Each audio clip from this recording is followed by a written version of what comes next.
The baby Q7, the giant A5, the big brother of the Audi A4.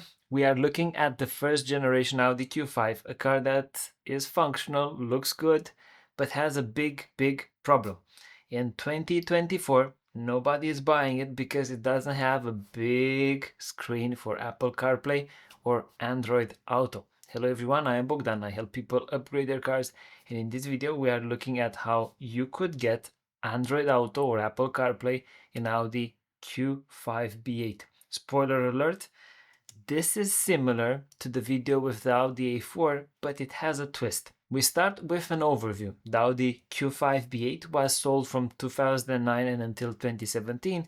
In 2012 it received a facelift, mainly changing headlights, taillights, and some glossy trim inside of the vehicle. For its time, it was a bowler's car. It had that massive 6.57-inch MMI screen, the MMI 2G, 3G, 3G high, and the Bang & Olufsen sound system. Those were the days. But time has passed and the Q5 desperately needs a big screen for Android Auto or Apple CarPlay and maybe a rear view camera. And so we start at tip number 1. We need to know what are our options. The aftermarket has been busy and they have developed lots of Android screens that can integrate easily into the dash of your vehicle, that integrate with the commands and the vehicle seamlessly.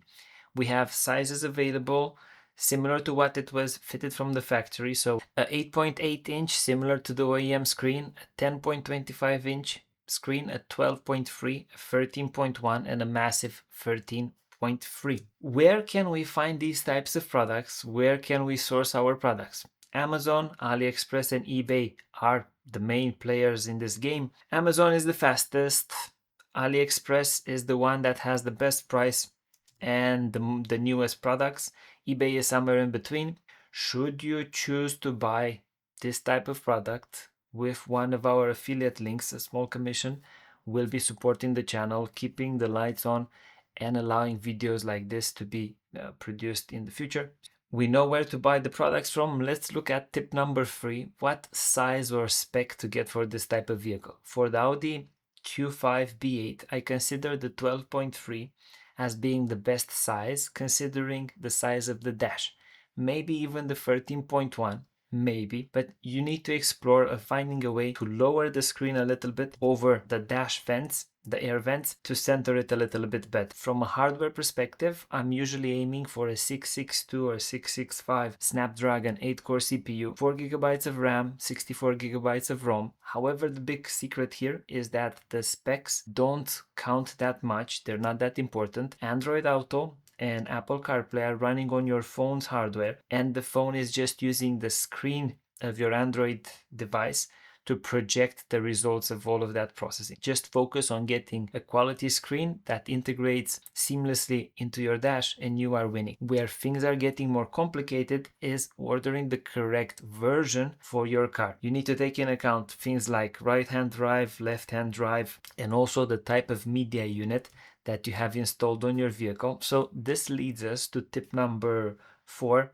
Read the description of the product. To make sure that you're ordering the correct product for your vehicle, actually read the description of the product. Correlate the information that you have in that description with what you have on your vehicle, and especially for Audis, you need to make sure that you have either an auxiliary port or an AMI port, and also on some versions you need to get an additional cable to sort out the airbag light that is next to your hazard lights, if that is the case. Read the description accordingly and order what fits best for your vehicle. We order the unit. We also might have a very interesting opportunity in the way of getting an additional rear view camera, or getting a rear view camera, because the main purchase, the screen, is the expensive purchase, and the rear view camera nowadays is 30 or 40 pound purchase. This might be the ideal moment to get both of them and install them once you receive the order. The key takeaway here is consider a 10-meter cable from the camera to the dash. You will see later why. You have ordered your unit, waited, and received it. Tip number 5 has to do with when do you do the install. My advice is to install it as soon as possible, because once you have signed the receival of your unit, time is ticking. Our shopping platforms usually give you a 15 or 30 day protection period in which, if you have big problems with your unit, you can easily return it or refund it. So make sure that you don't lose out and get outside of this protection period. We are ready to install, and maybe this is the first time that we do this type of install. So the best advice that I can give you is not to panic, because things might go wrong. Labels might be mistakenly placed. Software might need updating. Hardware might need additional configurations. So the key takeaway here is don't panic. Just document the problems that you're having and get in touch with the seller of that unit. They will be able to support you and ensure that you're able to get the unit to where you need to get it to and be able to make it run. The next step has to do with having realistic expectations. You are paying a fraction of the OEM price for an install like this, and you are getting a functionality that may have never been fitted to your car. These units will require a little bit of tender love and care to get them running exactly like you want, but if you have the patience to do those